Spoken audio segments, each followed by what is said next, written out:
జగన్ రెడ్డి వింత వింత రాజకీయాలు చేస్తారు. రాజధాని విషయంలోనూ ఆయన ఏమాత్రం తగ్గడం లేదు. అమరావతికి పార్లమెంటులో చట్టబద్ధత వస్తున్న సమయంలో ఆయన పెట్టిన ప్రెస్ మీట్ లో వింత వ్యాఖ్యలు చేశారు.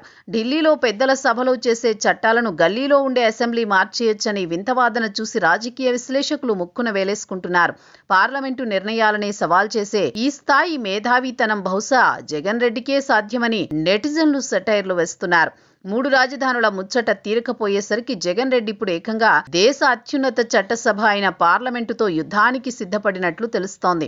మేము అధికారంలోకి వస్తే మళ్లీ చట్టం మారుస్తాం అని ఆయన చెబుతున్న తీరు చూస్తుంటే రాజ్యాంగంలోని ఆర్టికల్స్ కంటే తన అహం పెద్దదని ఆయన భావిస్తున్నారా అనే అనుమానాలు కలుగుతున్నాయి.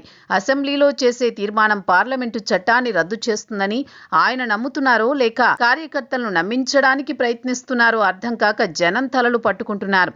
చట్టంపై కనీస అవగాహన ఉన్న ఎవరైనా ఈ మాటలు విని నవ్వుకుంటారని ఆయన అర్థం చేసుకోలేకపోతున్నారు. అమరావతిని అడ్డుకోవడానికి జగన్ రెడ్డి ఎన్ని వింత విన్యాసాలైనా చేస్తారని వ్యాఖ్యలతో మరోసారి రుజువైంది. పార్లమెంటు ఆమోదించిన బిల్లును రాష్ట్ర అసెంబ్లీలో తుడిచేయొచ్చని భావించడం, గల్లీ క్రికెట్ రూల్స్తో ఇంటర్నేషనల్ మ్యాచ్ ఆడాలనుకోవడమే అని విమర్శలు వస్తున్నాయి.